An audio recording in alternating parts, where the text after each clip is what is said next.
અને ભગવાન વિના અન્ય પદાર્થની વાસના ટાળ્યાના જેમ એ બે સાધન છે, તેમ ત્રીજું પણ એક છે. તે શું? તો જેના જેવા નિયમ કહ્યા છે, તેમાં સાવધાનપણે વર્તે. તે નિયમ કયા?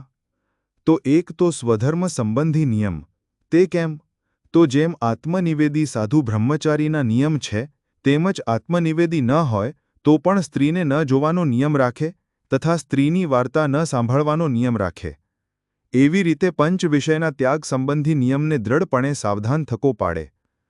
તથા ભગવાન ને ભગવાનના ભક્ત તેની દેહ કરીને પરિચર્યા કરે તથા ભગવાનની કથા સાંભળે ઇત્યાદિક 9 પ્રકારની ભક્તિ સંબંધી જે નિયમ તેને પાળે, ત્યારે એના મનમાં પણ શુભ સંકલ્પ થવા લાગે.